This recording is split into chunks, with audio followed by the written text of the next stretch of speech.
What is up, everybody? Welcome back to another episode of Real Estate Served on the Rocks, powered by Living in Colorado, the Mile High Perspective on YouTube. As always, my name is Charlie Sardelli, and I'm here with Jameson Amaros. Oscar Barra. And how was your New Year's, everybody? How'd it go? It's good, man. It Yeah. was low key. Smoked some meat Nice. and You should probably not smoke it. You should what? cook it. Oh, I smoked it. Oh, dang. Yep, rolled Like a it doobie. up and everything. It was Colorado good. style. It was good. Yeah, we did like 22 pounds of prime rib for some reason. Damn. Dang. That must have been good. It was, but not all 22 pounds of it. I'll see if I can throw the picture up on the video for you guys. Yes. Take a picture? Yeah. Yeah. Yes, all I right, did. you're gonna It send was that good. to me. It was good. It was good. It was good. Oscar, Prime rib's awesome. what'd you get into? Yeah, nothing. My buddy from Houston came over and he doesn't drink, and I was a little rough from the week. It was back-to-back events and poker games and nuggets. Just tasting bourbon. That's all you were doing, right? Sure. I was, if you want to call it. Classy. Doing So research for the podcast. By New Year's, I was gladly not wanting to drink. Yeah. So we just hung out, watched some movies with the kids, watched the countdown, and drank ginger ale, That's and what I'm had some talking about. snacks. We also went down to Manitou Springs during the day to go check it out and came back home. Yeah. That was it. Well, and Low key. It's funny because it's funny that you mentioned that you watched the ball drop. You know, I grew up on the East Coast in New York, so like, I didn't realize the time difference. When you're over there, you don't think, oh, it's the ball drop. Yeah. Other people don't have this, and it's like I remember the first year I moved out here, I was like, time isn't real. What do you mean? The ball just dropped. It's 10 p.m. Right. Like this Yep. is not. So for all we did, then they was the same replay it. thing. Like just low key. Alicia and I just hung out. I made some like chicken parmesan wings. Don't recommend it. They were very messy. They were tasty. Yeah. But they were very messy. I'll see if I can throw some of those up. But I mean, guys, I hope you had an amazing holiday time. That week between Christmas and New Year's is literally like purgatory. Yeah, that doesn't exist. No, it doesn't. It's a dead zone. Right? And it's almost like it switches over into Christmas and everybody just shuts down. It's like, yeah, I'm not doing anything. Oh, yeah. It's time loss. Yeah, exactly. I turned into a couch for like 5 days. Well, Yeah. I'll tell you what, guys. We are coming back at you hard with today's topic. Welcome to 2024, which is an election year, Yep. right? And Interesting things will happen this year. yeah, that's right. I mean, we're already seeing it, right? Even before 2024, we're already seeing interest rates are coming down. And the topic that we're going to talk about today is back around October, the Biden administration introduced the neighborhood homes tax credit. And basically what that does is, and we're going to go into a little bit more detail, but they want to assist first-time homebuyers and make home buying a little bit easier for first-time homebuyers and certain demographics within that category. But as always, you know, we like to stay in the middle on the politics, but obviously this episode is going to be a little bit harder to kind of, you know, just stay on one side. And not saying who we're going to vote for or anything like that. I like to ruffle feathers. I mean, I was gonna say, texting you all kinds of stuff about someone everybody hates. Well, at the end of the day, I mean, it's also just one of those things where we want to talk about this. Irregardless, I don't care how you feel. I don't care how you Yeah. vote. That's your right. That's your prerogative. And we Go respect for it. But we are here, as always, to share with you guys the information that is important to the future of the home buying market, the housing market, right? And while we do that, especially on topics like this, we love to enjoy some bourbon. I like how you say especially on topics like this. Yeah. What you mean is we love to enjoy bourbon. Yes. Well, Just in general. I do, but Period, there's something- semicolon, there's something comma. about Period. Period. Drinking Period. bourbon. There's something about drinking a good bourbon when it's like a heated topic. True. You know? True. It's, I don't know how about you guys, but it gets it for me. Oh, I get it. Sure. I could jump on that wagon. And today's Usually most of the heated discussions I get into are after a couple bourbons. yeah, exactly. Speaking of holidays. Right? I mean, And just check vice out- versa. I need bourbon after heated discussions. Yep. Right? Exactly. Well, just check out the Jameson's Instagram at any time, or the Mile High Perspective on YouTube, and TikTok. Our videos. Yep. The comments are great. I get weird comments. I got a comment from some random. It's a fake account. User 38666 Yeah. Ooh, 1759. you seem funny. I like you. Come check out my page. What? Little does Oscar know that's actually Pinky Doll or whatever. She's reaching out because she wants him to watch her live. I hate that. That's sad, man. Right? But I mean, today's bourbon that we're trying is really, I mean, left field for what we usually have. Yep. Right? We usually try and stick with, you know, more traditional. We do the rye, we do the small batches, bourbon whiskey, stuff like that. Today's bourbon that we're drinking, and please excuse me, anybody with a German or Swedish background. Hinterhaus. Hinterhaus. So it's this one. I like the bottle of it. I like. Which the reminds way me it of, looks. oh man, Yeah. the movie with the same guys that do Super Troopers. Oh, Beer the Fest. Beer Fest. Yeah. Yep. Das Boot. Yeah. Or what about the other one where is it Road Trip? Where he Oh, he yeah, the needs safe word. The safe word. Oh man. Two very underrated movies. But Oh, absolutely. This bourbon is unique because not only is it 92 proof, but it's finished in wine cask barrels, right? yes. So Jameson, go into it. Tell us a little bit. I know about, I told this story before, but speaking of Beer Fest, Donald Sutherland's in it, right? Yeah. And he's like big time Yeah. old school actor. And I know I told you I go to Comic-Con and I ran into Kiefer Sutherland. I won't say the whole story, but I didn't know he was behind me. And I turned around, it's Kiefer Sutherland. And he's like, hey. I was like, hey, I'm a fan of your dad's. And for some reason, that shit just is funny to me because Kiefer Sutherland's a cool dude. I mean, I should have been like, dude, Yeah, nice he to meet saved you. the president multiple times. I mean, He's come become on. the president multiple times. And he has the Rabbit Hole series now. He's still doing stuff, but I had to give his dad And Donald props. Sutherland has been a spy master for like. Oh, ages. Donald Sutherland's a man. I mean, he's in so much Yep. stuff. That's Anyway, awesome. Anyway, But yeah, Jameson. yeah, so it's delve into it. Hinterhaus. Hinterhaus. So supposedly highly rated. We've never had this before. Saw it on the shelf. I was looking at a couple different ones. I did find Wild Turkey Rare Bird. And I was that like, one's good. It's pricey, but it's good. Yeah, so it's same price as this. So we might do that one next just to compare. Yeah. So we have the same similar price. Oh, then we're not talking about the same wild turkey then, because that wild turkey was like, I don't know which one. I gifted to one of my Yeah. clients. It was like a $200 bottle. Oh no, this one was like $65. Okay, yeah, no. But anyway, so this bourbon is distilled by Hinterhaus, right? And they are a distillery that does vodka, whiskey, bourbon, tequila, etc. Beer? They're in California. Do they do beer? No beer. They're based in California in the Sierra Nevada mountains, so they're about 4,000 feet up, and they get all of their water directly from the glacier runs that are up in the mountains. Very similar like how Coors Light says "Taste of the Rockies" because of the clear water, which I still think is a lie. If you guys have ever been to Golden, some nasty water. Anyway, the unique thing about this is they first age it in American charred oak barrels, and then they partner with wineries in the region, and they pick and choose different wine casks, and then finish the aging process. No chill. They add water, obviously, for ABV purposes. And basically every single one of these batches is always going to be single barrel because it's never the same wine cask. New that they barrels use. or old barrels? Old wine cask barrels. American. Yep. Okay. Huh. Okay. So every single one of them is going to have a slightly different flavor profile. Yeah. Because it depends on if it's a Cabernet cask, if it's a Syrah cask, if it's a Chianti, whatever it is, and they change them up. But they partner with all these different wineries to get these barrels to then finish the aging process of the bourbon in different wine casks. So this might pair So- well with fava beans. Yeah. So 46% alcohol by volume. So not on the high side, but not low proof, right? 92, I think, is a good benchmark. Yeah, I like Yeah. 92 as well.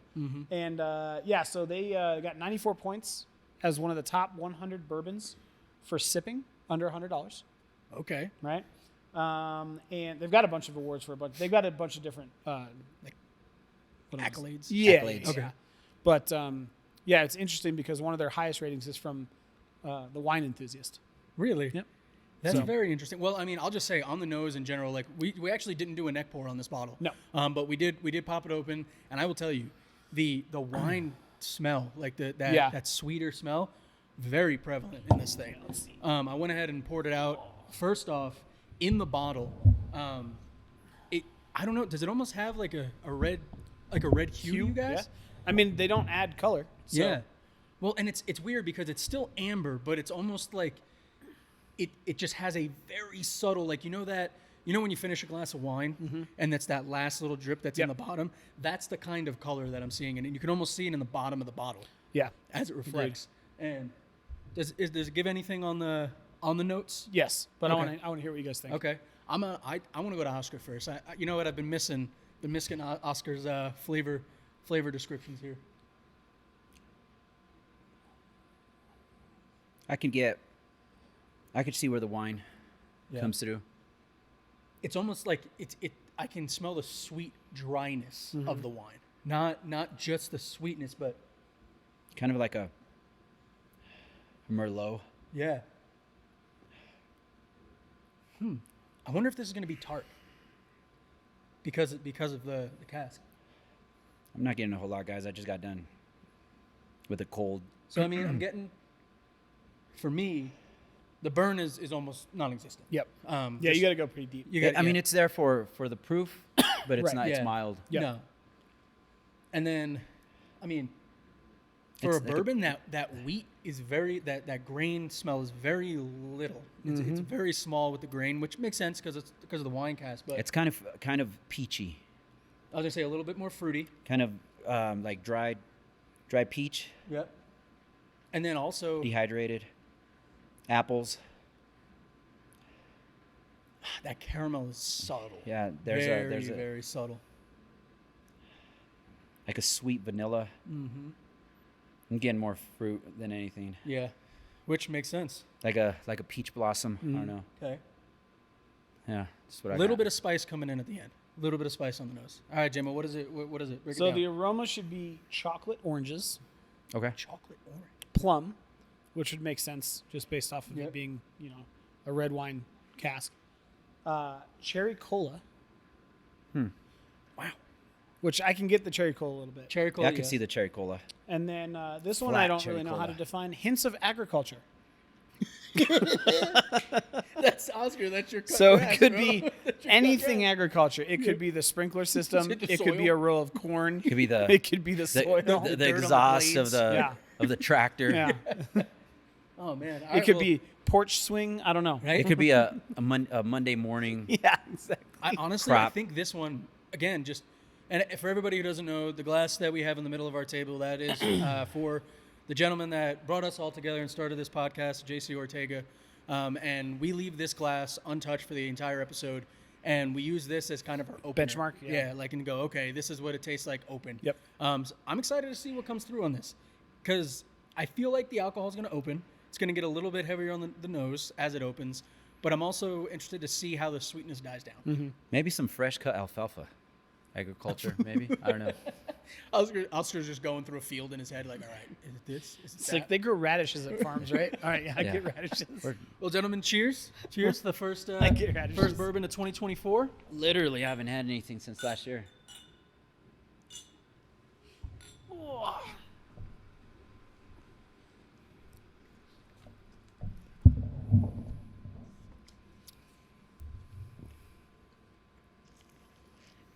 Okay. It's very light. Best sipping bourbon is what this got voted for. Also, maybe this is me, not as sweet as I thought it was going to be. No. No. Like the aroma versus I was expecting. What was the Breckenridge one we had? The rum cask. The Where rum that cask. was like Yeah. hit you in your face sweet. I thought this was going to be a lot sweeter. Yeah. It's Absolutely. This has a lot of spice at the end. Yeah. Yeah. A lot of of spice spice. at the end. It sits more like in your chest than it does. It comes in your sweet palate. and soft, and then it just hits you with a bunch of Yeah. I don't know. I'm still trying to figure that out. It's so crazy to me how prevalent the wine is on the nose, but in the maybe hold on, let me gotta get that second sip in. Keep the sip in your mouth and breathe into it a little bit. You could taste the wine. Yeah. Right there. Yep. Well, what's that? It's a little bitter. That's what I was gonna say at the beginning. Yeah. It's got a. Like a barky bitter. Yeah. Like an aspen tree bark. I don't know if you I'd guys love ever- to see. I'd love to look into the science of how wine pulls from a barrel compared to how bourbon pulls Right. from a barrel, because it's definitely. I'm definitely getting the wood. I think that dryness is the It oak. finishes with the oak hard. Yeah. I could still taste the oak. Yeah. I mean, the finishes should be. I don't know what one of these things is. Long, lingering, ripe summer berries. So I think that's where the tartness comes Yep. through, Yeah. right? A little bit of that acidity. Figs, Acid. and then stone fruit. Stone fruit? Which I don't know what stone fruit is. I don't know what stone fruit is either. All right, Google. You're going to find out today. Google it up. You can find out Stone. today. And then the palate itself should be coffee, rich vanilla, cherry strudel. I see where they're getting the strudel because I can definitely taste the bread. Like I can definitely taste the grain, but I don't I don't see the coffee. see the coffee at all. Maybe like some French vanilla creamer coffee. I don't know. I mean, a stone fruit essentially is just a fruit with a Stone. stone inside of it. Interesting. Okay. Like not an actual stone, but Yeah. like Like a something pit. that covers the seeds, a pit. A Like pit. an avocado, but different because avocado is the seed Yeah. versus a stone fruit is if that was more hollow and the seeds were inside. Okay. Like a mango. Yeah. So like for example, a apricots, blackberries, cherries, coconuts, dates, mangoes are all considered The wine. stone Stone fruit. fruits. Now that it's sitting on my palate a little bit, I'm getting that wine on the back of my tongue. Yeah. That breathe through, Yeah. I definitely get. Yeah. It's a little bit more complex than I thought it was Less- going to be. it is. It's very Definitely much is. complex, Yeah. but in the middle. Yeah. The front end is very subtle, then it hits you with a lot, and then it ends very bitter and oaky. I can see how they say that this is a good sipper because of the evolution of the flavor, especially compared to like a normal bourbon. It's light, like the mouthfeel of it is light. Yeah, It's the mouth not- feels light, It's not heavy like that rum. but it's very dry. Yes, the Breckenridge rum was very It dry. was that heavy, almost syrup. This is not like that at all. No, it's No, I dry. keep It's a getting kind dry of different bourbon. profiles too. Interesting. All right, Winterhouse. Yeah, all right. Let's see Hin- how it goes. Hinterhaus? See how it goes. Well, while we continue to sit, it just changed again on the back. Yeah, of the that's what I'm saying. It's literally like it's like an everlasting gobstopper. Yeah, exactly. Which plays to the credibility of why it's a good sipper because it's Oh, no. enjoyable through, right? All right, so guys. You know what's not enjoyable? Politics. You know what we're going to talk about? Politics. All right, so guys, like I said, today we're going to talk about the Today's the day. the neighborhood homes tax credit, and we're going to touch on 4 main points that are within this proposal from the Biden administration. And again, guys, remember, take it with a grain of salt. It's 2024. We're coming up on an election, so of course you're going to see them start Painting the roses red. patting themselves on the back, saying, "Look what we've done," right? And Real quick framework for this, though. yeah, I think it's important to understand that this entire proposal by the administration is focused on affordable housing yes, and making it more accessible. more accessible to other people because, and this is kind of big, right? And you guys can take from this what you will. This is not meant to be a political statement, but this is one of the first times I've seen it read it said out loud from the political side of things that having a place to live, well, essentially, they believe that everyone deserves to live in a safe and affordable home. That's an important distinction because essentially you're calling housing a human right, which is going to affect policies and different things.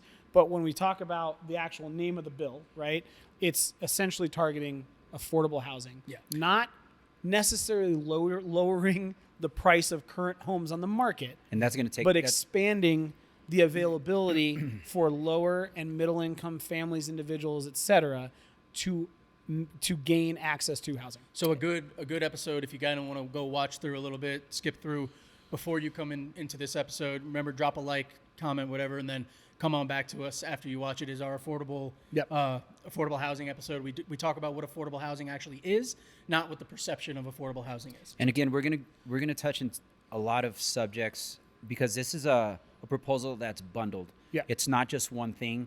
Ultimately, I think for me, this is gonna make the policy changes are gonna make it easier for you to buy a home, but then we're still gonna be impacted by the rise of home purchases. So I'm gonna see how that plays out. Now, if you want more defined explanations on what we're talking about here, leave a comment Yep. or shoot us a call, email, and we can open that up to you. Yeah. But because it is politics, they bundle a lot in here. And I think a lot of this stuff is going to be hyper local. A lot of this stuff is going to be maybe not for the best interest of a lot of the people here in Colorado. And we'll get into that in the podcast. All right, so It's going to be a heavy one, baby. So what we're going to talk about, like I said, is the Neighborhood Homes Tax Credit Act. And there are 4 main elements of this act that we're going to cover. And the first one is $16 billion in funding to build or rehabilitate 40,000 new homes, $10 billion. 400,000. 400,000, new homes, 10 billion in down payment assistance, 100 million to supplement first-time home buyers, and 28 billion to builders, right? So those are the four main points, and what we're gonna start with is breaking down the 16 billion in funding to build and rehabilitate 400,000 new homes. And in the past, I've said, do you want more housing, more affordable housing? You have to incentivize the builders because they're for profit, right? No one's gonna risk their income or their livelihood or their family's livelihood just to produce more. It's just not the American way. Exactly. And you have entities like Habitat for Humanity that have gone away or not very prevalent right now. And I think if we could go back to that or supplement the builders, we could get back on track with more affordable housing. And we'll get into some of the affordable housing that we've obviously had issues with qualifying in the past. Yeah. So the whole point of the 16 billion in funding to build or rehabilitate 400,000 new homes is to provide livable homes for low income areas. Yes. Right. And the two ways that they propose to do that are to rehabilitate old homes and build new homes in those areas. Right. So Jameson, break down a little bit what that rehab old homes. Why does that matter? Well, so it's interesting. One of the videos we posted on our TikTok channel, I got a comment from somebody that was essentially making that same argument, going, yeah, you guys keep talking about that there's a housing shortage and we don't have enough houses for people, but I go through my city and there's abandoned apartment complexes, there's rundown houses. Why can't we just build those up and use those to place, whether it's homeless, whether it's low-income veterans, whether it's anybody that's in a lower economic status? And we have said forever, and Oscar touched on it, that in order to do that, you have to incentivize, right? So what ends up happening is there are lower income areas, and when you have those areas start to become, I don't want to say decrepit, but like they're not an economic opportunity zone. Like businesses are not going to go into an area that has a 40% vacancy rate on apartments. Why? Because whatever goods they have to sell, there's nobody to sell them to. Yep. Well, if that's the case and people start to move out, there's no reason for investors to go in and spend money on rebuilding or constructing new homes if the demographics are showing them that either A, nobody can afford them, or B, because of whatever the economic situation is in that area, nobody's going to come in and actually move there because there's no job opportunities, et cetera. I went to St. Louis last year, I want to say, and we went to a wedding in Chicago. Sorry, let me rephrase that. I went to St. Louis. He was driving in Missouri and went to Chicago. we were driving through St. Louis to get to the airport. The same thing happens in Chicago too, on the outskirts. And we passed through. Our Uber driver took us through this, I would deem a very sketchy area. Right, there was, and I'll have to look it up after the fact, but there's a specific neighborhood, and this neighborhood probably covered, 3 or 4 square miles, and it was rows and rows and rows and rows of row houses that were dilapidated, burned down by fires. There was obviously people in the street that were homeless, so on and so forth. But the amount of units in that area had to be over 2,000-3,000 units, right? And of those 2,000 or 3,000, just driving through, taking stock of it, I would venture to say maybe 25% were occupied. Yep. Okay, but you've got the structures already there. You've got the utilities already there. You've got everything else that you need for a community. Nobody's going to go in there and spend money to rehab that place without some sort of incentive, whether it's profit or in this case, a tax credit to do so. Well, and there's a lot involved. That same comment stated that we had a bunch of houses that he drove by and there's tons of houses up for sale. Well, there's a lot of factors there too. But to touch on what you just said, you have to understand as a builder, you have a budget, and on top of that budget, you have to make sure that the zoning allows for it. Correct. And when I say the zoning, it might be zoned for residential and or mixed use, but again, then you have the city putting guidelines on it. You can't do this, you can't do that. So a builder has to come in with his budget and his build out report, and then still see if it fits what the city wants there. Correct. So And they still have to fight the city to make sure that they can construct something there, and time is money. Right. If it's going to take them a year to get permits for all of this, they're holding their money. Yep. So the way it works. That's what I was going to say. So the way they're not, Jameson. They're not going to just go ahead and say, here's $16 billion. up for grabs. Whoever wants Correct. it, go take it. So Yeah. if somebody wants to rehab an old home or build with this $16 billion, what does that look like? So basically what it means is the government is going to give tax credits over the course of 10 years that are going to total $16 billion. Now, again, this is what the proposed bill says. What actually gets passed could be very, very different, but we're just going off of what is on paper right now and what they're suggesting. Those tax credits will then go to investors to encourage them to go in and rehabilitate, or build new construction, single-family homes, multifamily homes in historically divested areas. So people where money has actually been pulled out. Yep. Okay. It is specifically for low to median income homes. With that said, there was a program back in the 2010s, I want to say, and you could fact check me. I believe it was called Dura, that it was for Cap Hill mostly. Yep. When the old homes that needed rehabilitation, so people would go in and say, "This is my income. This is the year my home was built. I need new windows, new roof, new whatever." And it was a grant. They would give them the money, and they had to use specific contractors to rehab their home. Well, so, and Oscar, that I wonder brings if up, that's gonna. No, well, that brings up a phenomenal point, right? And what we're seeing so much of now, and we've touched on this, everybody, you've commented on this. What everybody thinks when you hear this, oh, you're telling me builders and investors, that dirty word, investors and hedge funds, are going to get tax credits to build, and then that just means that they're going to build it and then flip it and rent it or sell it for higher. Jameson, can they do that with this? Not with this program, no. Exactly. So the way this program works is the only way they get the tax credits is if they can prove that a certain percentage of those homes are now being owned or rented by lower median income households that have to pass basically a checklist to make sure that they qualify, they don't make enough. The second piece of this, people are going to ask, well, I don't understand how that even works, right? What it does is we know that rehabbing a house or building a new construction in a lower income area or a divested area tends to be more expensive. So what this tax credit does is it essentially covers the gap of what the construction cost is and what the purchase price would have been in a thriving market, so that the builders are still making a profit, but they can spend more because they're going to get that incentive back, which now allows them and encourages them to invest in those areas and say, hey, not only is it a tax credit, now I can write that off. I can build these homes. I can still rent them out, but they're going to be beholden to making sure that the owners and the occupants of those houses, single-family homes or multifamily in those areas that are getting this tax cut are low or middle income families. And I think that right there, I mean, it just shows, like, again, non-politically, if we break away from the politics of it, to me, that gives me some hope, right? Because I feel like that's an acknowledgement of what everybody's pain point is, which is these huge corporations are coming in and throwing money in and pricing everybody out.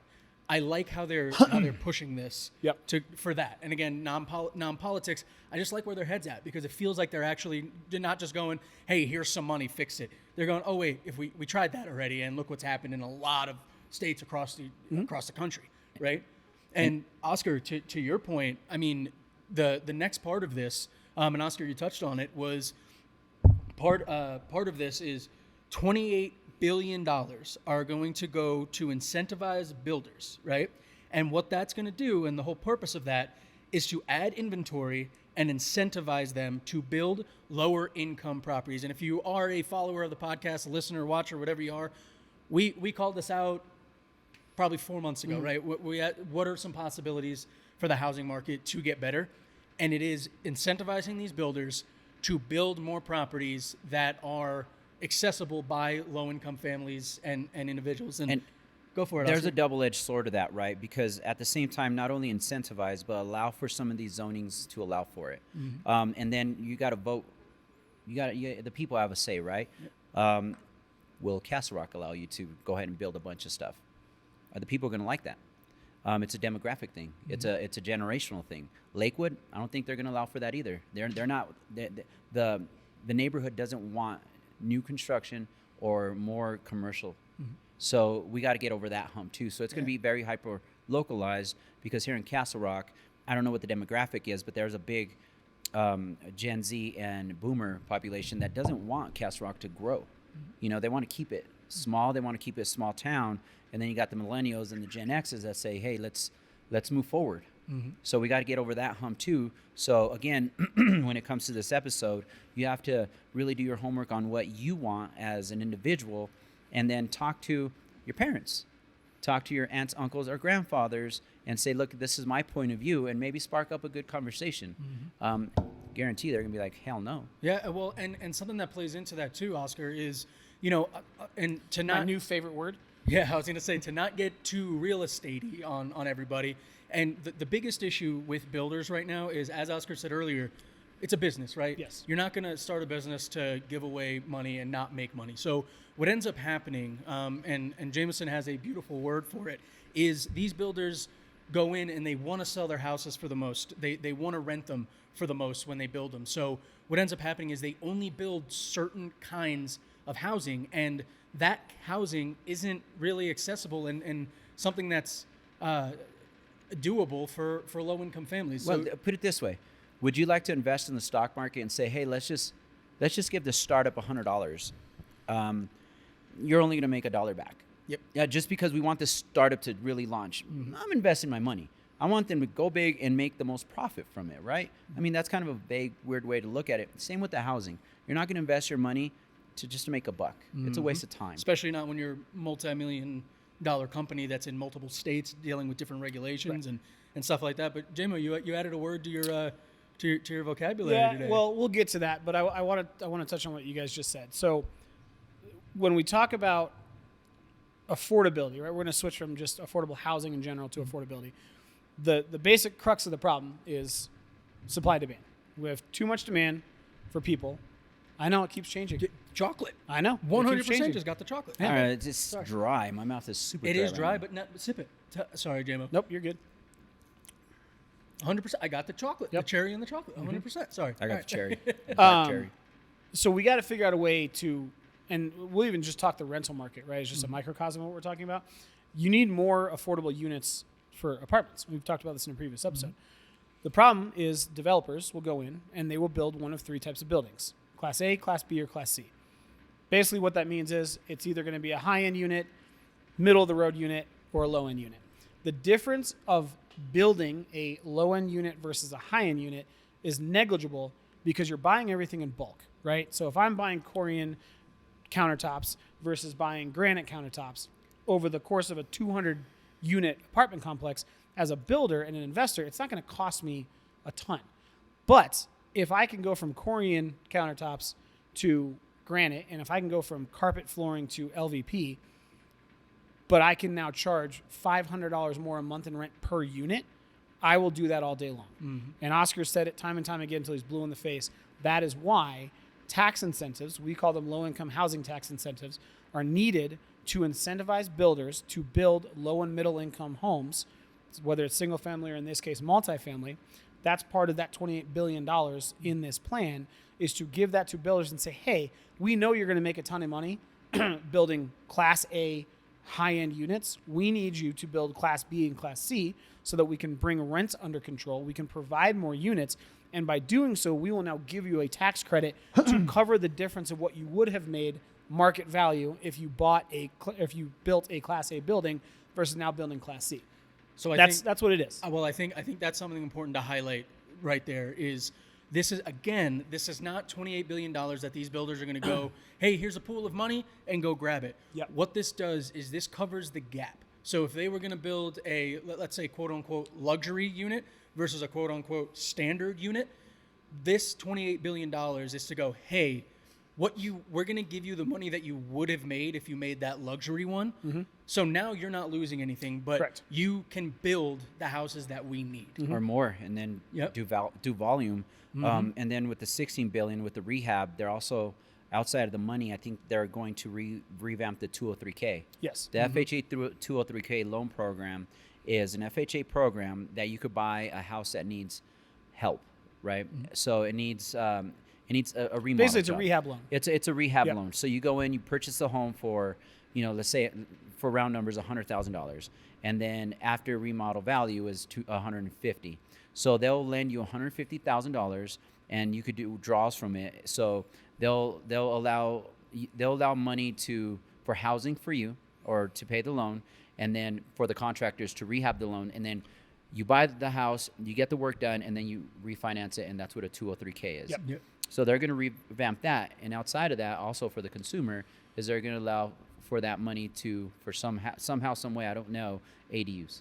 Yep, and ADUs are accessory dwelling units. And what's interesting about that to me is we're seeing now a big push from builders they are now building homes with ADUs. Well, so Shay.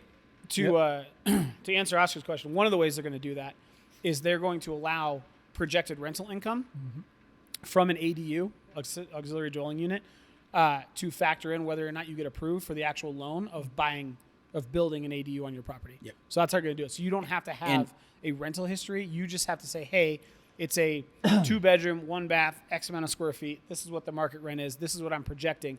You don't even have to have a lease signed in order to do this. It's projected rental income that they're going to now take into account when you have to finance, because an ADU is not cheap to build. Right, and that's what I was just going to say, and I hope it's significant. Yeah. Because this bullshit, we'll incentivize you $20,000 to start an ADU, and then you go try to build an ADU, and it's $150,000. Yeah. You know, I hope it's substantial. Yes. I'm gonna buy this property and subsidize a good amount of money for that ADU. Yep. Yeah, have some skin in the game too. They're not just gonna gift you the money, but make it substantial. What's $20,000 gonna do when you got to spend 110? You know, you're still spending that money and then qualifying for that. Yep. So I hope it's substantial, and that's my personal opinion. Yeah. On this, again, we're not going to take it to politics, but it better be substantial. Yeah. We're not just going to say this is good. It's maybe good, but it better be substantial. And Oscar touched on it earlier. We've touched on it on previous episodes. But the main point of this, the one thing that could hinder this growth with building is going to be zoning, right? And by zoning, guys, again, just layman's terms, imagine if you're looking at a square and there's a bunch of little squares inside that square. Zoning is saying, hey, in the top left corner, you're allowed to build in these 5 squares. In the bottom right corner, you're not allowed to build here. We don't want any new additions. And that is something that is set by us, the voters. And just as a great example, Boulder, Colorado. If you're not from here in Colorado, you know Boulder, Colorado. Everybody knows. Prime time. Right? Boulder. And see you, glasses. baby. Right? And Jameson's wearing some primetime glasses. Boulder right now is under a lot of fire from the governor because they have held off on opening up areas and zoning to build more. Why? Because as Oscar touched on earlier, there are so many people that, you know, the people who do own homes, the boomers, right? They're going, no, this is my neighborhood. It's been like this. I don't want it to change. I don't want it to grow. And they may not be a part of that, but guess who's voting? The boomers, right? So one big part of this is, as a community, as a people, and I understand how you guys feel about voting. Sorry about you know how you feel about it. The truth of it is, if we want to change these laws, these zoning restrictions, we have to show up with knowledge. It becomes personal, right? Yeah. It becomes very personal because although they'll pass it on the higher level, does the county or the state level get to veto it? Or we're not going to be a part of it, or we're going to, you know, chop it up. For example, there's this big thing here in Colorado for charter schools, right? The funding for charter schools, the Catholic schools they can't have that, any of that money because of how their religious beliefs are. So it becomes very personal from a religious standpoint on that topic. Same with real estate. It's going to become personal because, like in Castle Rock, a lot of these people don't want to expand Castle Rock. They want to keep it small. So it's depending on what the needs of the community is and where the community wants to move forward with what this topic is going to bring to them. Yeah, I think it's a great point. So my new favorite word is NIMBYism. Isn't that the cloud that Goku rides on? Nimbus. Oh, yeah, flying. Very Nimbus, close. right, yeah. Very close. NIMBYism. It stands for not in my backyard.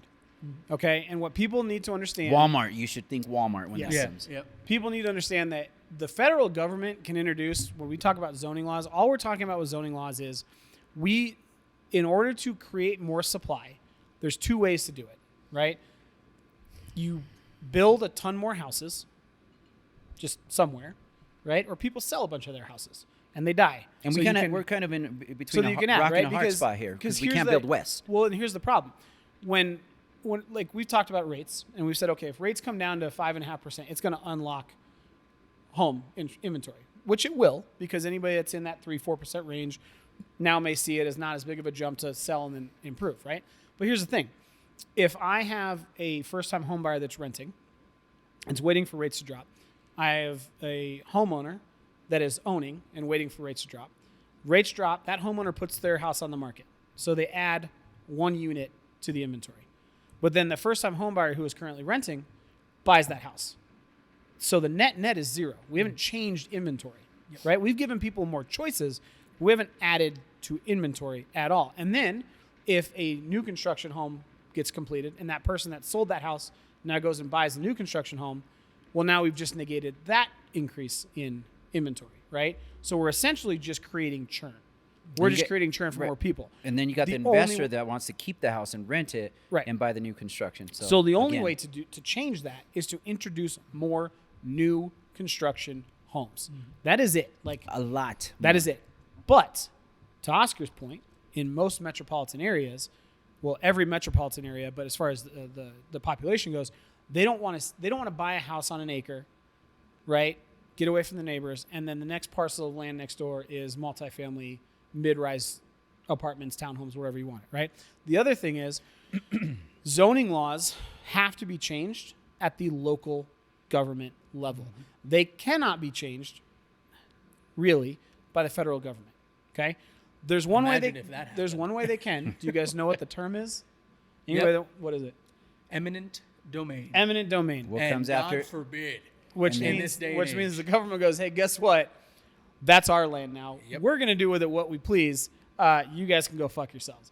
If it's for the greater good of the community. Right. But, I mean, eminent domain, they just basically take land, right? That's what it is. And you don't have to say if it's better for the community. The act of eminent domain is condemnation. Exactly. They come in, they seize the land, and they do what they need, seem fit for the community. And the reason that can't happen is because as it stands and as it has been for a while, the housing industry has been able to straddle right and left-leaning politics. Now, it has been more of a bipartisan issue than a single one, right? If you have an administration come in and say, okay, well, we're going to change the zoning laws for you because this is what the country needs, that will be not good. Let's touch on eminent domain really quick, because from my experience of eminent domain, it's happened here in Colorado a few times in my career.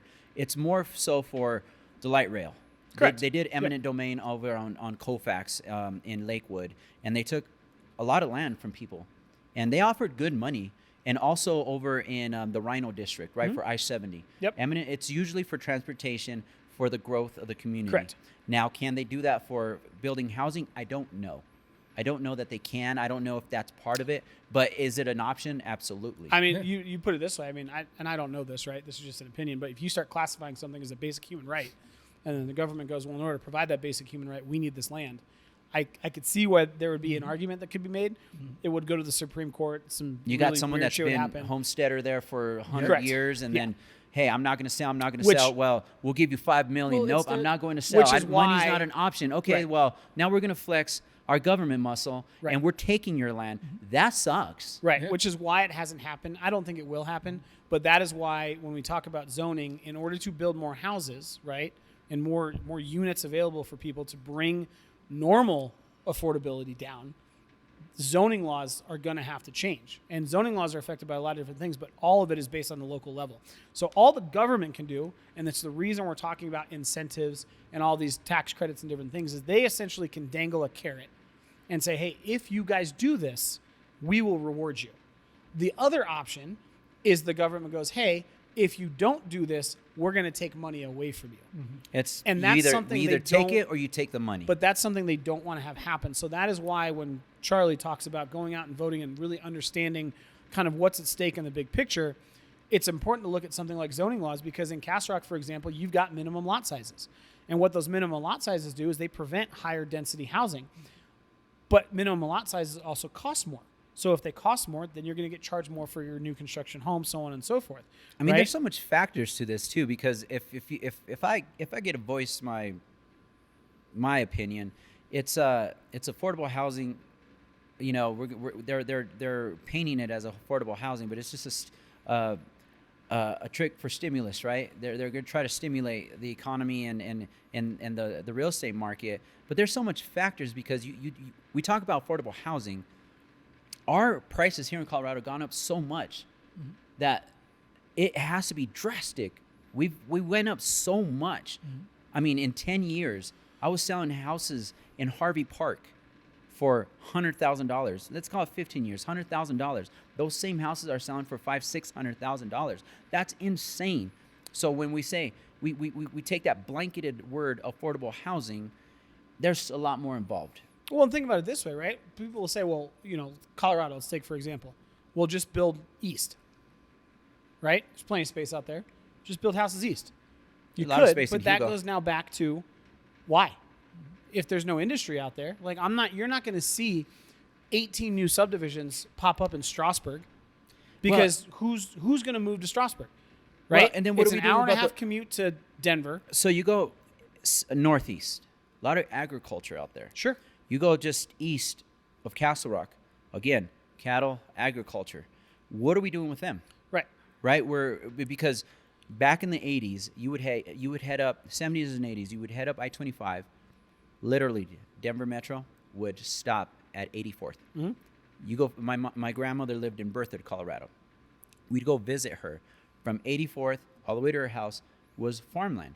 You could literally get off on I-25, jump a little fence, pick some corn, jump back in your car and leave. I mean, it was farmland. Mm-hmm. Now all those farmers have been, pushed out. Mm-hmm. All of it, all the way to. I mean, now you drive all the way to Fort Collins, mm-hmm. and there's city. Mm-hmm. It goes all the way to 160th, yep. Thornton, and then there's maybe a little bit of farmland. You got the Budweiser plant, and then you hit a couple little towns, Meade, Longmont, and then you have Fort Collins. Mm-hmm. So we got to look at that too, because we're still an agricultural. But that's why it's a delicate balance. Where do we go? And we can't go west. Right. It's the mountains. And right now, well, just from insurance purposes, you can't go west because you can't build it there. But that's the whole purpose of talking about the zoning law portion, because it's going to start within the major metropolitan areas. Mm-hmm. That's where a majority of the people live. In Colorado, for example, that is where the majority of the pain points for affordability are going to be. But if zoning laws don't allow for things like accessory dwelling units, they don't allow for things like multifamily because there's height restrictions, parking restrictions, off-street parking restrictions, et cetera, lot size restrictions, all you're doing is exacerbating that problem by not taking into account that zoning laws need to change. The federal government can't specifically do anything without upsetting 50% of the population, right? So it boils down to incentives, and then it boils down to the community voting for the cities and municipalities to use those incentives to bring in the ability to construct more and it's a fine line to walk too, because me personally, we have to do it in the Denver metropolitan area. We have to. Why? Because we could tear down and rebuild, right? There's been a lot of historic buildings that you can't touch. You can only rehab. You can't remodel. F that. Because the outdoorsman in me, I ice fish, I fish, I hunt, I do all these things.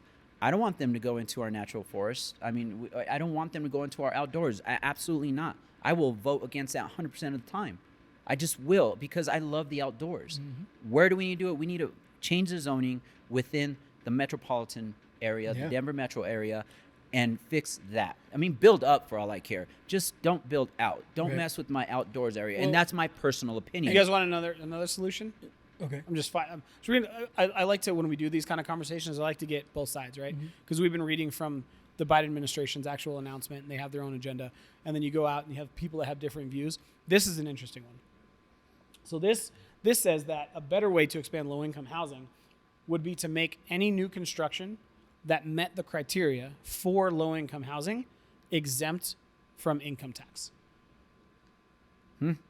So that, because they're seen as essentially property dealers, if I'm a developer and I build a building for $100 million, and then I either sell it or my profits from rent are $150 million, I'm now paying 37% tax on that $50 million, right?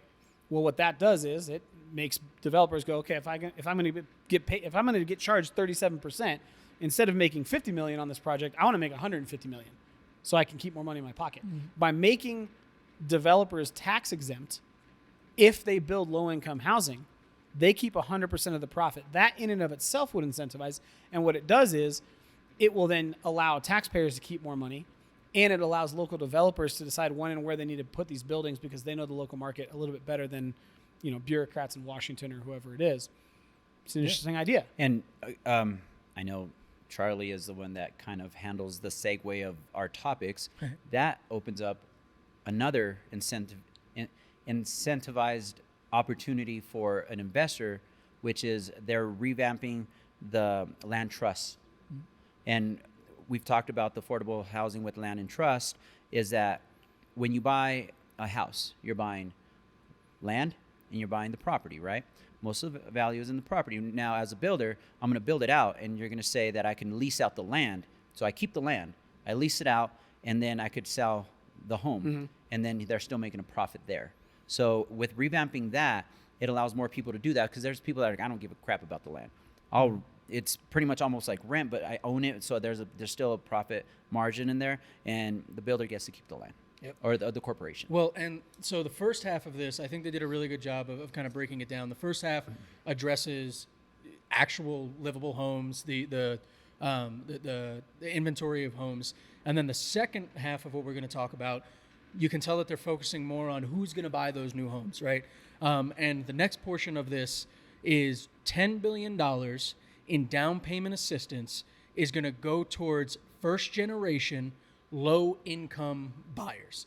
And this also ties in to the second half of it and the last part, which is $100 million will supplement all first time home buyers, right? So there's a small difference, but it's a big difference between these two things. So the $10 billion in down payment assistance is specifically for, like I said, first generation and low income first time home buyers. Define first generation. So first generation is your parents and their parents have been renting. Nobody in your family has owned a home. You've never used the first time home buyer loan. They didn't own a mortgage. Generational renters. Generational renters, exactly. And that is similar to a first generation college graduate, right? Yeah. I'm the first person in my family to go to college. This would benefit the first person in the family to save up and be able to purchase a home. Yes, and I like that you said it like that, JMO, because this, you heard me say 10 billion compared to 100 million, right? That's a big difference in money. It's a big difference in money, right? But that 10 billion is allocated for those who have been stuck in those low income areas, because irregardless of how you feel about, this person has this credit score and this person doesn't pay this, what ends up happening to a lot of Americans in low income areas is they're clawing at a wall. They're in a hole and they're just clawing. They're trying to find their way out and they can't. So what ends up happening is their parents tried to climb out, couldn't, so they rented. Now they're trying to climb their way out, but they can't because rent is too damn high, right? So what this is for, and I like that it's 10 billion allocated to this, is specifically for those who are, I would say, trapped. And, guys, you've heard me say it before. I'm a proprietor of learn, teach yourself, get yourself out of it. But the reality is a lot of people can't, because when you start, at number 98 in a race, you better be damn good to get up to first place by the end of the race. Well, not only that, but the difference is $9.9 billion, though. Yeah. That's a huge gap. Look at Aurora, right? Aurora here in Colorado is one of the most affordable, actually, probably the most affordable city in the Denver metro area. It's also the second biggest after Denver. Correct. But I want to say on average, a townhome, 2-bed, 1-bath in Aurora is around $350,000. Yep. Somewhere around there. So let's say you do an FHA loan, right, at 3.5%. Your down payment is still going to be almost $13,000, $14,000. And they got closing costs. Plus closing costs at 1%, so another 3. So call it $17,000 to $20,000 all in. What Charlie's talking about is there are people that are stuck in this race of not being able to save. I would challenge anybody listening to this or watching this. How many of you have gone and in 3 years saved 20 grand? Well, I was going to say, You know the what I'm average, saying? what is it? The average American right now has $1,000 less than $1,000 in their savings. Middle to upper income, can you save 20 G's Yeah. in 1 year? Maybe. Maybe. Yeah, if you're really, really good. It's still not easy. Yeah, it's hard, dude. It's hard. There was a Side hustle, baby. man. I'll have to pull this up, but essentially, this gentleman was going through and he was looking at the American savings, right? And there's a population of 330 million of us or whatever. And during the pandemic and a year after the pandemic, the total savings was in the trillions of dollars. Savings for the U.S., for the average American. It has fallen by 50% since 2021. So we went from $1 trillion to it was 1.2 trillion down to $630 billion in savings that we've dwindled to, which you divide that by every household in America, it works out to about $2,700 per household in the U.S. in savings. Again, that's we're a talking about huge gap. we're talking about in Aurora, Colorado, here in Denver. If you want to put 3.5% down, you need a minimum $15,000. As a first-time home buyer who has student loans, credit card debt, $600 car payment, yada yada yada, and you're paying $2,000 a month in your current lease, that is very hard to do. And if you don't have the generational knowledge of how to do that because your parents were able to do it and your grandparents were able to do it, you're behind the eight ball even more. So something like this program allows individuals and families like that to say, hey, if you qualify, and there's income limits to what you can do. Not everybody can do it. Investors can't do it. It's strictly for, and you have to prove that you are a first-generation home buyer. You get access to that to start building generational wealth. You buy a house for $1,000. Yeah. Yep. And that's and guys, we have a whole episode on affordable housing and That's how it grant works. money. Also, check out our episode with Colin Keenan. We also went over what down payment assistance is on that episode. It was a little bit earlier on the channel, but check it out. Great information on that. And the second part, like I said, of this is $100 million will go to supplement all first-time home buyers. So again, difference between the 10 billion and the 100 million is the 10 billion is for first generation, the ones who literally are stuck and cannot get out because they can't save, they're paying regularly. This one, the $100 million, is to supplement all first-time home buyers. And what this is going to add $100 million on top of what we already have available. And again, we talked about that on a previous episode. So I think by adding that $100 million, it could, if you look at the grand scheme of things, you go, how the hell is $100 million going to help? Right. But that $100 million on top of the money that we're already putting into FHA, HUD, all that kind of stuff, it could be a game changer. It could be a game changer, and I think the elephant in the room, and this is something that people are uncomfortable talking about, but the aim of this program specifically, when we talk about underprivileged, underrepresented individuals and groups of people, it's taking aim at minorities that have historically had a harder time achieving home ownership, right? Whether that's socioeconomics, again, zoning laws, development laws, all those different things. The purpose of this, and they've done studies on what if this program is built out in its entirety, it would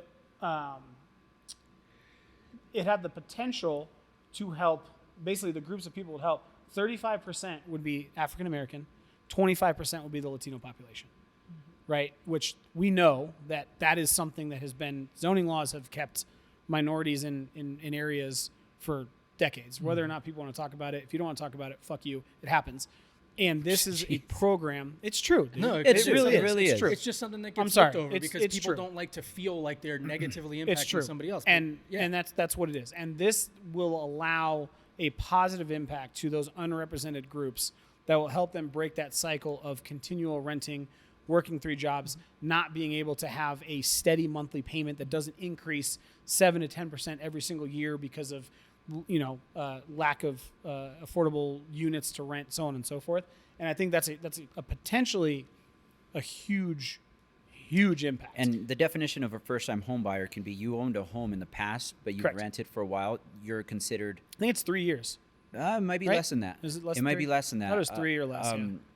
It might even be a year, but get a hold of us, and we'll walk you through it because you may be considered a first-time home buyer, and you might just need that little bit of help. You don't need to take the full amount. Right. You just need a little bit of help. You can still put your own skin in the game. And I've always been an advocate of putting your own skin in the game only puts you in a better situation. But if you need the money is there. And I think, so what the one thing that sticks out to me about this portion of it, the $100 million to supplement all first-time home buyers, is they are prepared now and they're moving. And this is a shift that, is monumental. They're moving to allow non-standard proof of payment acceptance. So what that means is they can, if you're renting and you've never owned a home, or you're renting and you don't have a credit card, they're going to now allow you to use your proof of payment to show, hey, I've been renting for 5 years and I've never missed a rent payment. You're now going to be able to use that and apply it to your first-time home buyer loan, which is incredible because of how many people get held out from credit just because, just as an example for everybody watching, right? For me, my dad was an addict. And one part of that is they look for money, right? When I turned 18, I love my dad to death, but he did what he had to do for money. He used my Social Security to apply for credit. So when I first went for credit, I already started with a 550 credit score because he had used my, so the reason I bring that up is, please don't feel bad for me. The reason I bring it up is because everybody has this image in their head, right? And remember when everything happened months ago with the changes to the rates, everybody freaked out because they're like, I spent so long building my credit, and now you're telling me these people who have no credibility are going to be able to get it? Yeah, so if you were complaining about that, here you go, guys. This is a way for people to show I can pay. I don't have standard credit, but I do have a car payment that I pay. I do pay my rent on time, regularly, never missed it, my utilities. Like, I say all of that to try and break you away from that image in your head of the person that is going to be taking advantage of this. It could be a normal person that just got shit luck and got dealt cards that they didn't plan on. Yeah. I mean, there's divorce cases. I went through a pretty bad breakup that I was left with a large amount of debt, and I had to fight my way out of that too. But what Charlie's saying is it's going to be more than likely FHA, and they're going to allow for alternative lines of credit. So when credit is established, it's going to be either revolving lines of credit, which is your credit card, installment loans, which are car loans or others, anything that reports on credit. Now, your day-to-day American always has some kind of insurance, will always have rent, and now student loans are allowing for that. Yep. So that is alternative lines of credit, and they'll take them in consideration and say, well, look, the last 12 to 24 months, they've been paying on time, and that is a positive outcome in your behalf. Yeah, it's. I think it's another testament to the pain points being addressed in areas of the United States where people just can't, like I said, or pull just themselves up. Or like you said, maybe I screwed up. We all screw up. I mean, I've had my credit super low, and I'm proud to say that I'm in the high 700s now, but it took work. Yeah. And it wasn't easy, and a lot of people don't have the ability to build it back up, and you're just stuck in the mundane rut. Yep. But you still have rent, you still have student loans, you still have insurance payments, and the alternative lines of credit will help you. We've all screwed up, all of us, at any time. Some good, some bad, some others. There's an opportunity for you to still have home ownership. Absolutely, and that's the whole thing, and we've said it multiple times. Home ownership is a key to financial freedom in some aspects. That's why so many people are hurt over the fact that they can't buy, and why we have so many millennials right now that are making over $100,000 a year and still renting because of things like credit and stuff like that. Grant Cardone. Yep. No, God. And guys, for everybody listening on audio right now, you can't see it, and you probably heard it. Jameson's been silent for a while, and he's been looking at his computer screen. So whenever that happens, I'm always eager. What are you looking at, JMO? No, it's funny because I don't understand what people want, right? Because we're in this dichotomy of homeowners are good. I own my house, right? And I'm gaining equity, and I want my home value to increase. People that don't own homes are not good because they're going, well, we can't afford what we want or even what we deserve because home prices are out of whack and there's not enough affordability, so on, all that stuff, right? But if I look at homeowners, you guys used to not be homeowners and were able to purchase something based on the affordability that you guys were able to have back 10, 15, 20 years ago. So to have that, right, and then in the same breath go, well, we don't want more density because we want to protect America's suburbs, you're essentially saying, well, too bad. You guys should have been fucking born 15 years ago. I love all the meme. It's like the meme that you know says, what I'm saying? Excuse me, but I it's should true. have bought a house while I Right. was in 8th grade. So it's true because if you look at it, like, and I'm not trying to make this a political argument, and I like the fact that a lot of these bills that are being introduced are bipartisan, right? Because people understand the big picture. But you look at it and you go, yeah, a lot of people are like, well, I made a decision. I bought a house. If it's a 57-year-old saying that, and they bought a house when they were 30, that's 27 years ago. Well, 27 years ago, I was 9. Mm-hmm. I couldn't buy a house, right? My parents were probably on their second house that they bought in Virginia Beach for $187,000. And I think it's just it's frustrating to me that, yes, I get it. People 10, 15 years ago bought a home prices increased, you got your equity, you then sold that house, you bought a bigger house on an acre, and now you're good. You don't talk to your neighbors because you're antisocial and just weird. But now you're punishing everybody else behind you by saying, well, I'm not going to allow century communities to come in, buy up this plot of land next to my neighborhood, zoned for smaller lot sizes so the houses are more affordable because I don't want to go look at houses because I put the work in. You fucking didn't. You were born 20 years before the next generation, which allowed you guys to have an advantage. So to then turn around and say, well, I'm okay with denying those people that opportunity is bullshit, right? Because think about it. So Oregon, right, they put in, and again, I'm not trying to be political. I understand that there's states are run differently by different governors. I fucking get that. I'm just talking housing, so don't come at me.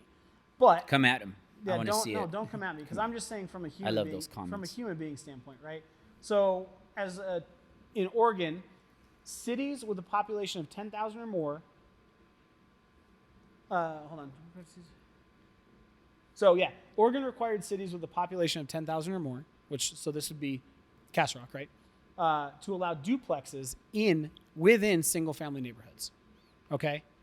Well, that community that just went up. Yes, Crystal I know. Valley. Right. Or Crowfoot. Yep. Right in between us and Parker. Those with over 25,000 residents were required to allow triplexes and fourplexes. As far as I know, there is no fourplexes in Castle Rock, and we're at 66,000, right? I've looked for them. But if there are, people would purchase them. People don't want quadplexes or whatever, or triplexes, because, well, it's lower income bullshit. At the end of the day, it doesn't affect you, right? If anything, it just creates opportunity. Well, it brings people into the community. And again, it's a stigma, right? Correct. Duplexes, condos, townhomes, renters. Right. Oh, bad people. Right. Charlie's renting right now. We will get him a house. He is one of the nicest people I know. I would love for him to be my neighbor. Right. I would move one of my neighbors in my neighborhood and put Charlie in there. Yeah. But my frustrations are, as I'm reading some of these articles, I'm looking at the different viewpoints. Like the idea that we need to protect America's suburbs, to me, is a joke, especially in somewhere like Colorado, right? Tell me you're out of touch without telling me you're out of touch. Well, Oscar, let me ask you this, right? I don't know if you've toured them, but over in Terrain, which is, kind of East Castle Rock, there, I think it was KB Homes is building duplexes. Those duplexes are going for $450,000 a piece. What riffraff is going to come in and buy a $500,000 duplex, right? But the difference is that duplex, which is probably a 3-bed, 2-bath, 1,700 square foot with a little private backyard that would be great for a starter family. If they were to buy that as a single-family home with a minimum lot size, you go from $450,000 to $650,000, which immediately disqualifies anybody that doesn't make over $150,000 a year. But now you're saying that somebody makes $100,000 a year is not allowed in your neighborhood because you don't want more neighbors because you enjoy the natural beauty of Castle Rock while you're on your phone posting 18 times on Nextdoor in your house with the blinds closed. Shut the fuck up. And let me elaborate on the stigma part. Oh, I know the riffraff. It's not riffraff. Who are the most underpaid people? Teachers. Are they riffraff? They don't get paid much. Let's build some of those. Police officers don't get paid much. Firefighters don't get paid here in Castle much. Rock, police well, officers. police officers do, yes. In Douglas County, they get paid well. Yes. But not Aurora or Denver County. No one in Aurora gets paid well. Sorry, Aurora. But there's really nice parts of Aurora. I'm just messing. But teachers don't make a lot of money. Let's bring some teachers into the community.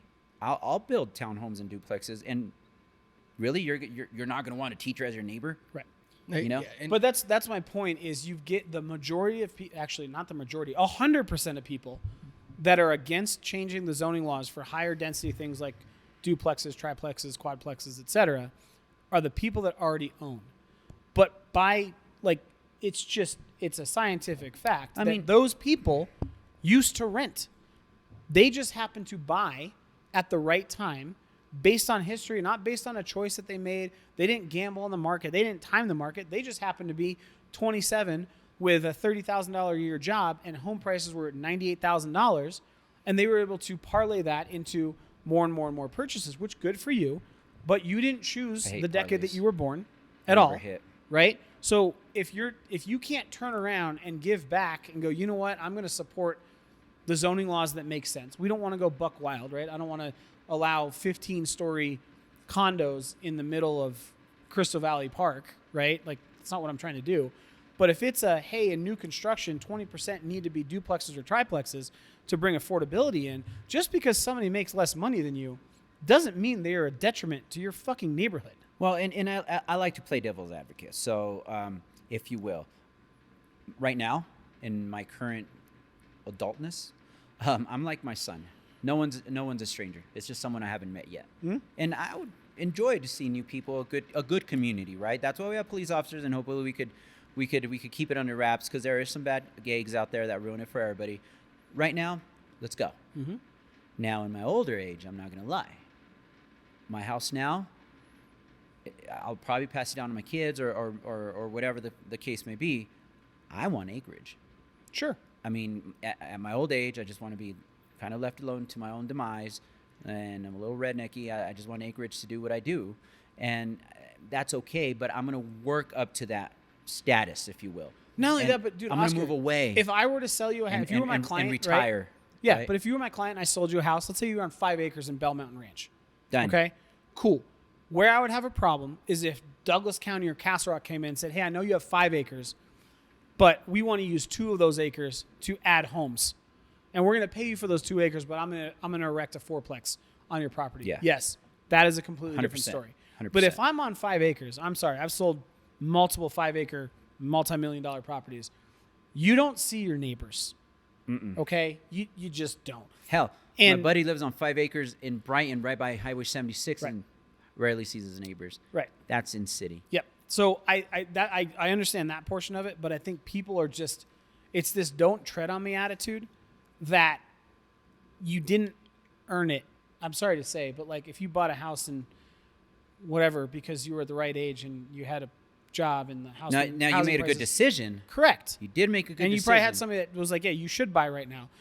But by no means does that now entitle you to say, okay, take well, the you're not. opportunity to someone else. Well, and that doesn't ultimately, give you like, the entitlement to take the opportunity to someone that needs it. Right. Well, and ultimately, I think, Jameson, what you're touching on is the people who do own the house. It was the literal American dream. If you go to work and you put the time in, you can buy a house. Mm-hmm. Sorry, but the sad reality right now is, even if you're working 2 jobs, Yeah. case in point, you're not going to be able to afford a home, regardless of what you do. So, you got people like Whoopi Goldberg saying, well, if you only want to work 4 hours a week, then of course you're not going to. Shut up. That's not what it is. People are being held down now by things that are out of their power. And again, the cost of living has gone up. The cost of housing has gone up. Livable wages have not. And it is just a fact. Red, blue, middle, whatever the hell you are, look at the numbers, look at the facts. It's just not there. Well, right? we Did you talked just about tell it. the most famous dreads in America to shut up? He just We, straight told Whoopi Goldberg to shut up. Well, we talked about affordability 2 episodes ago, and we said it's 3 factors, right? It's interest rates, house prices, and wages. One of those three things have to give. Unfortunately, interest rates going down raise house prices, right? Wages don't raise house prices. Yep.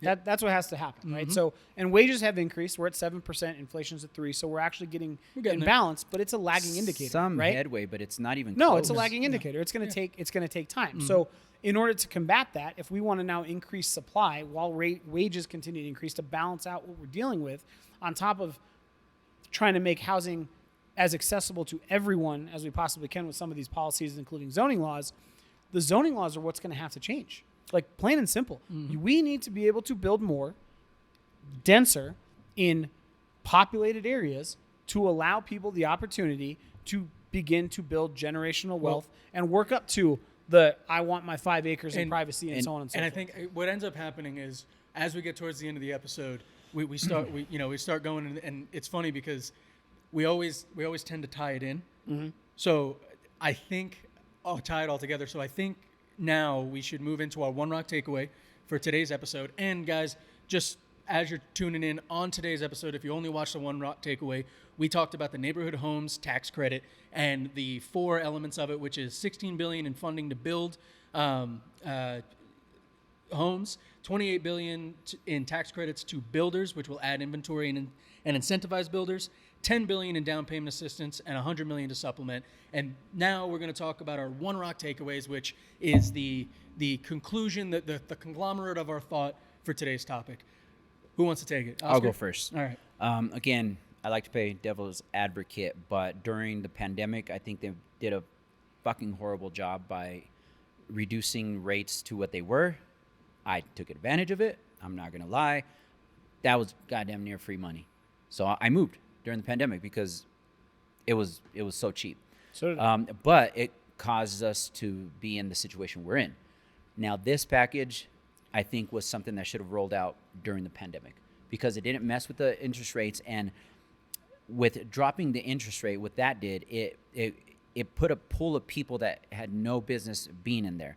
There was people moved because they wanted to move, not just because they had to move. Mm-hmm. So we were already behind from the recession on building homes. And now you give me free money pretty much with the lower rate. I don't have to move. I want to move now.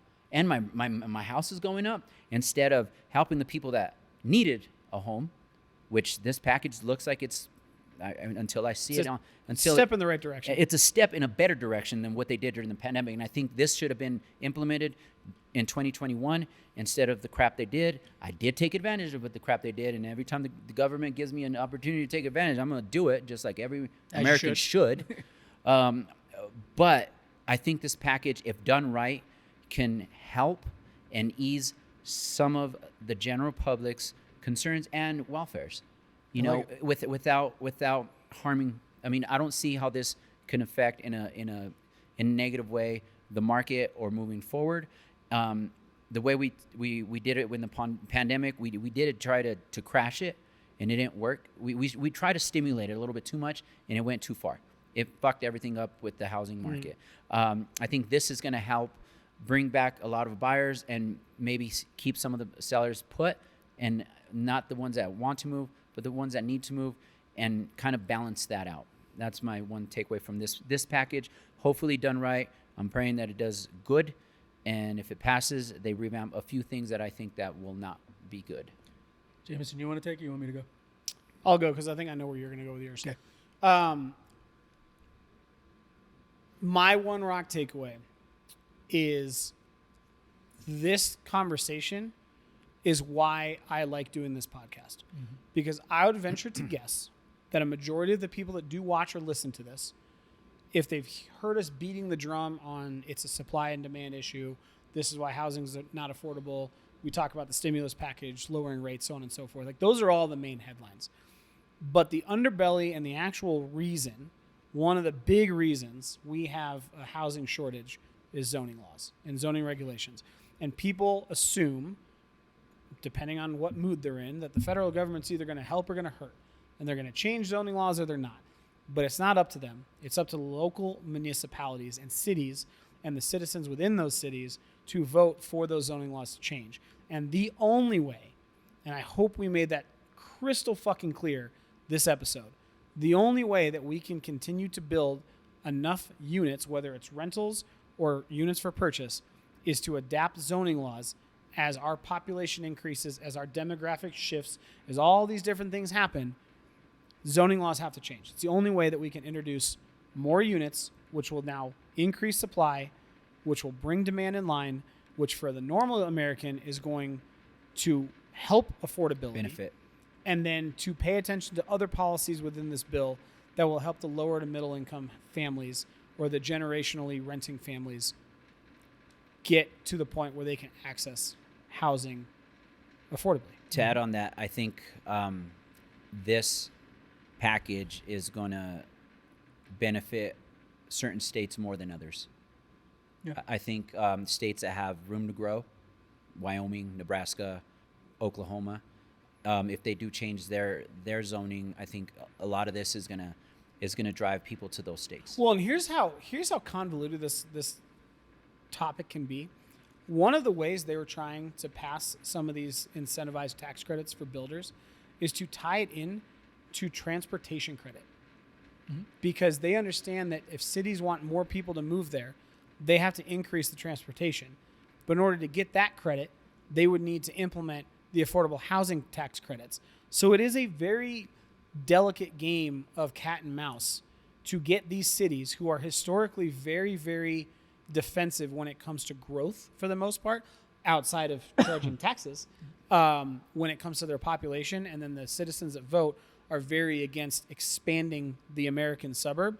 Well, there's part of this is, hey, well, you know what? We'll give you transportation incentives to get light rails, RTD, whatever that looks like, right? Those pieces of infrastructure.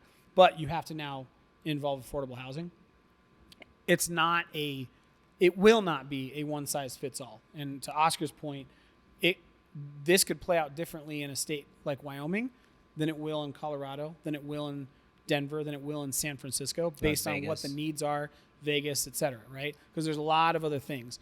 But the point is, the more educated you are, when you do make a decision, you'll be able to make that decision well and understand that the zoning laws are, to me, it is the biggest roadblock for affordable housing in the United States. Well, and it's a touchy subject too, because they had not only a designation for realtors, but a program for ADA, the American Disability Act, to build ranch-style homes within a certain area, and they gave grants for that, and it didn't take off. Well, I don't understand. And here's so that both of you guys said plays into my One Rock takeaway very well.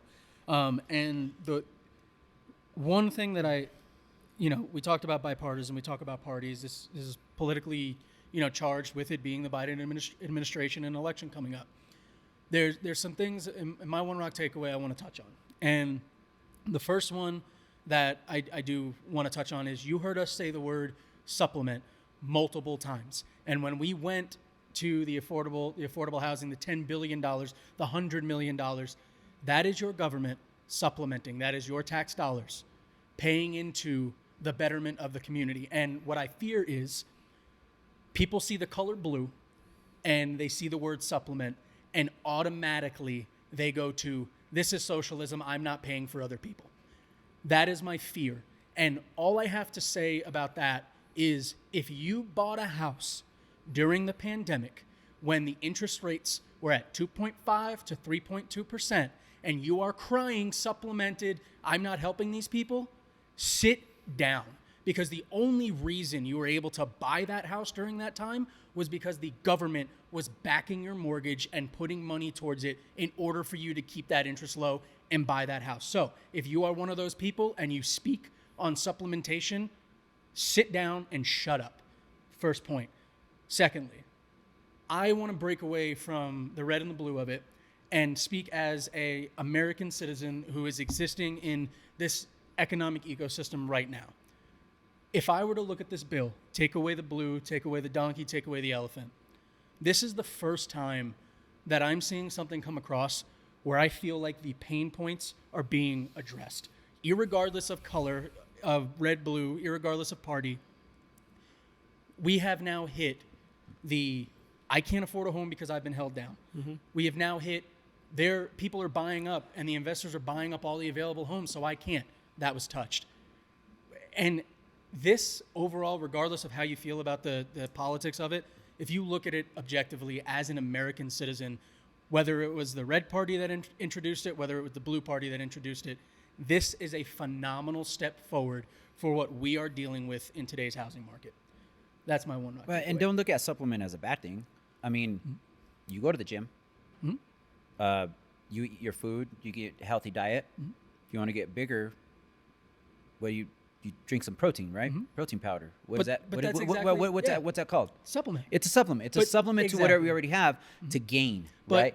Don't look at it as a crutch. It's not a crutch. In the last 8 years, we have had so many people become divisive over the thought of, I'm paying money to help somebody else. We're all paying money. We all.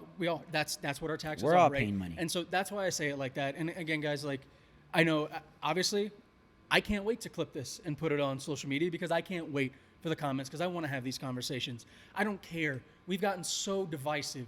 Regardless of who is in that position, they are a puppet. They've done a phenomenal job of dividing us and making us think that the one person that gets elected to this position is the person that makes all the decisions, and they've totally gotten us away from term limits in Congress, term limits in Senate, all the things that matter to our day-to-day decisions like this. And so that's why I brought it up in that way.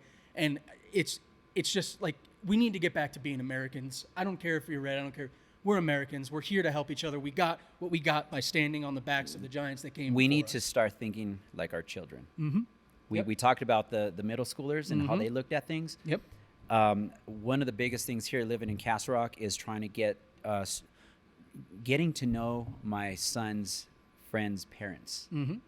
Boy, is that an interesting I thing. can only imagine. Because they love hanging out, but oh my God, the political sides of them come up immediately.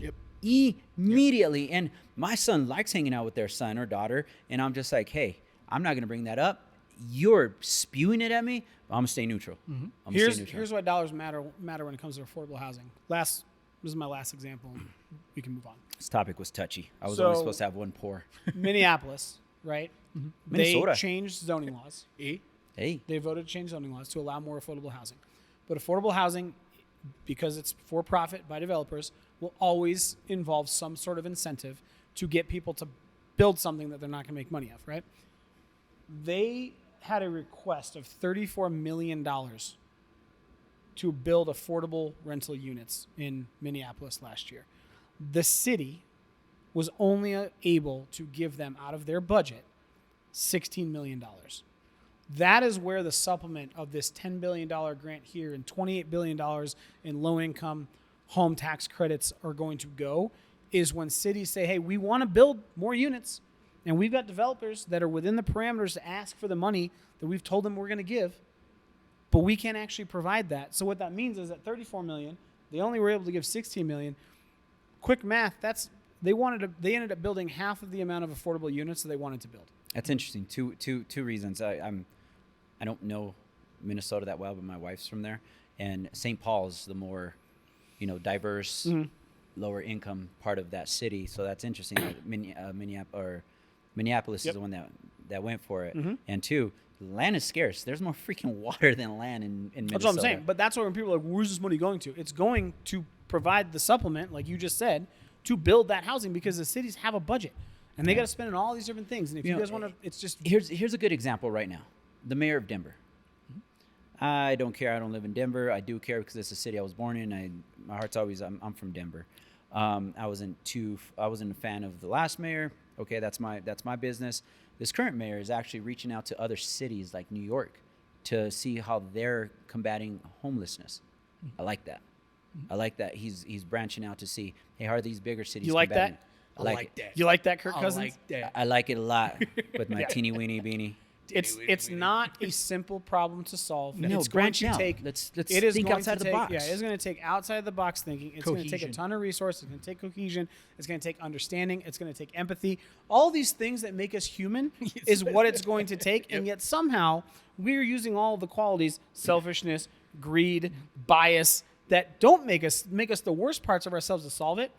We just have to get back to like what makes us human and how we And that's interact exactly with our friends right. and family, and that's what's going to solve this We're problem. all human. You know what I'm saying? We're all human, and I have my own ways Yep. and what I think, and no one paved my way, and I had to fight my. And we could go into Guys, that crap. listeners- We're all human. listeners, Let's viewers, let's just love it and see what we can do to better everybody. I wish you could see how much effort we put into this pre-show to try and keep it under an hour, but this just goes to show you it's a touchy topic. There's It a is. lot that you can cover. There's a lot that you can go over with it, but please ask us questions, comment, like, subscribe, and we'll go through it with you. We'll have these conversations. Even if it's hate, man, bring it on. All three of us can handle it, but if it's a chance to educate and have a conversation with you and you give me a different perspective, we got it. So I think that one thing that could solve this, More bourbon. more bourbon. And what I mean by that is if we all sit down together and share a glass of bourbon, just have a conversation over a good bourbon, I think it'd be good. And on that note, let's move into our bourbon review for today's episode.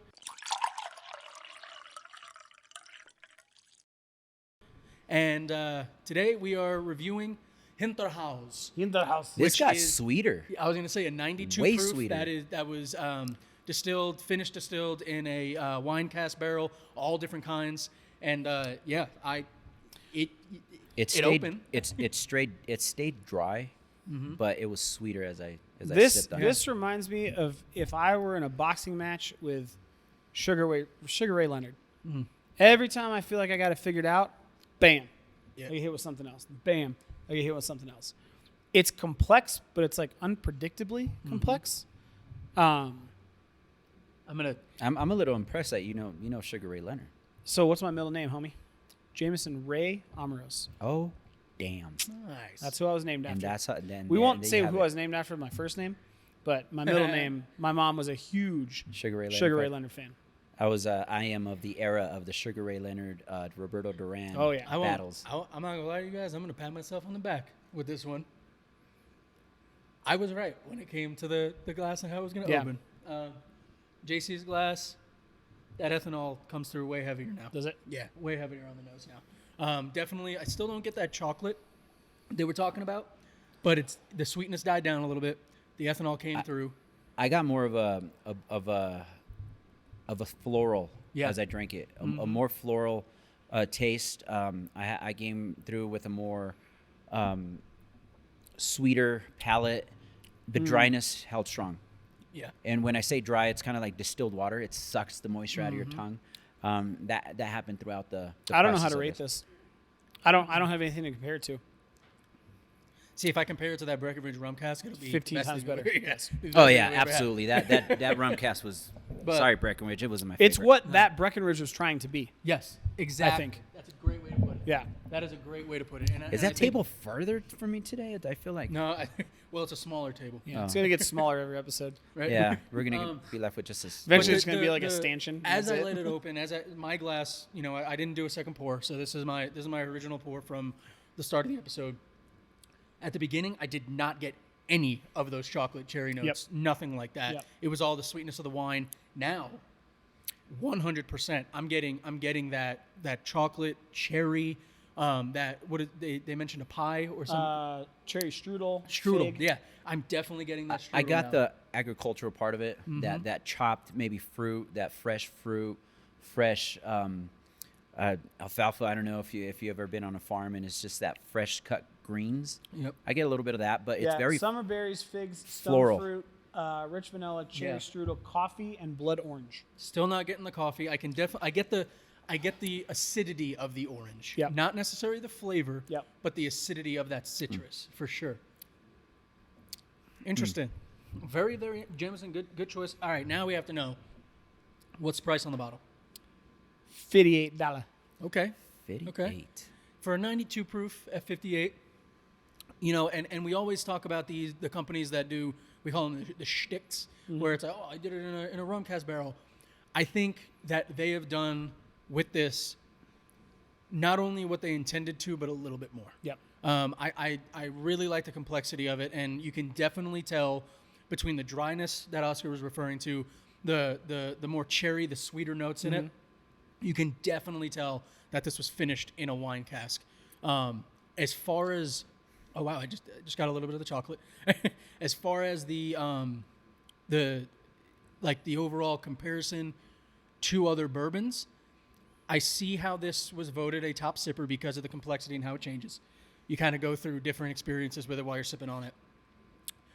I don't know how I would compare it to a traditional bourbon. That's I what I'm don't think saying. I don't think I there's don't- no comparison to a No. I traditional think bourbon. it's in a class. Kind of Yeah, I Yeah. agree. It's not my wheelhouse. If you were to, I'm assuming, Mr. Julian, I'm sorry, if you pour this to Julian Van Winkle, he's probably going to say it's crap because he's traditionalist, right? Yeah. I think this is a new age bourbon drinking bourbon. This is the definition of what we're seeing with these craft distilleries. I think this is an IPA of bourbon.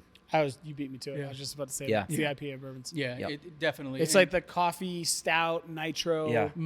But it's again, I think it still maintains some of the qualities of a good bourbon. yes. Yeah, Right. I like like the it. dry finish. It's not my wheelhouse, but I I like still it. get the oak. I get, yes, it's sweet. It has that wine cast finish with the fig cherry strudel. I do get the cherry cola, which is interesting. That's actually gotten right? Because I read it in the very Yeah. beginning. I've been searching for it. But yeah, I don't think you're not going to compare this to an Elijah Craig or And I think the cherry anything like cola, that. to correct me if I'm wrong, the cherry cola flavor that I'm getting is not when you drink cherry cola. the aftertaste. It's the Yes, aftertaste. and of cherry it lingers in the aftertaste. Yes, exactly. And for Okay. me, if you want to go even more in depth, it's a flat cherry. So I feel like, honestly, like I almost feel like we should do an entire series of what I would deem New age. experimental Out of the box. bourbons, or new bourbons, age yeah. bourbons. like new age or experimental bourbons, because It's just it- coming so prevalent now. yes, Yeah. I mean, and I which think it's a natural evolution, right? Like Yeah. everybody knows, okay, American oak barrels, you can char it for X amount of time. Well, now let's start mixing it with different things. One of the first ones that I've seen, and this is probably 5 years ago that I saw experimenting with this, is my namesake, Jameson. Jameson. So they started partnering with Guinness yep. and using Guinness barrels to age their Irish whiskey. So they came out with an IPA version, a stout version. Then you started to see, I just saw Basil Hayden's just came out with a malted rye version I was going to pick up, but way too expensive, and the 10-year has left a bad Yeah, taste in yeah. my mouth. Dang, hold on. I have a new renowned respect for you right now. Why? You're named after a whiskey and Sugar Ray Leonard? Oh. That's badass. Yeah.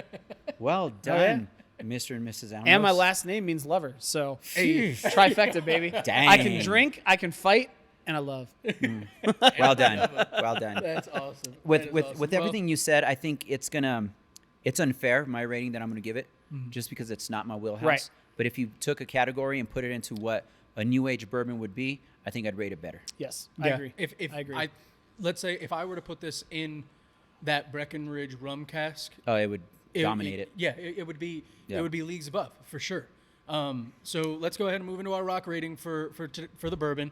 And guys, don't forget how we do our rock rating is on a scale of 1 to 10. 1 being better, 10 being the worst, because the more rocks you want to put in a bourbon, the worse the bourbon usually is, or the whiskey usually is.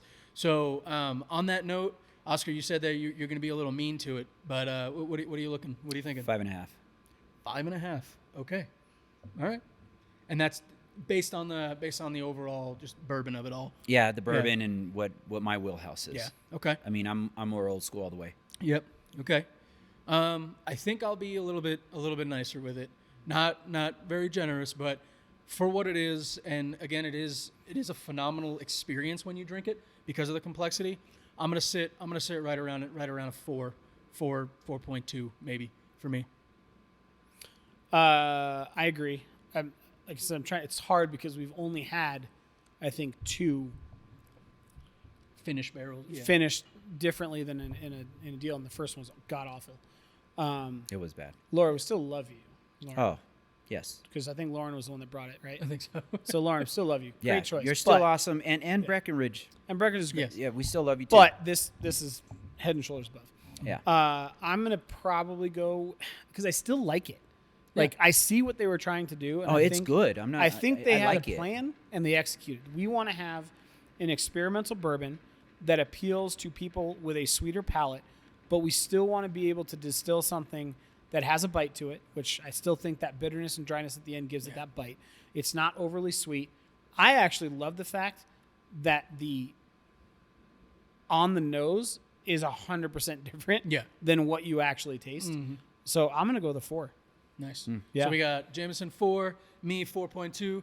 Oscar's going to sit at a 5.5. And again, guys, please let us know if there's a bourbon that you've tried and you want us to try it out and give a review. Let us know. Leave a comment. Remember, you can find all of our content, community home tours, the podcast, new build home tours, community spotlights, all on at Living in Colorado, the Mile High Perspective on YouTube.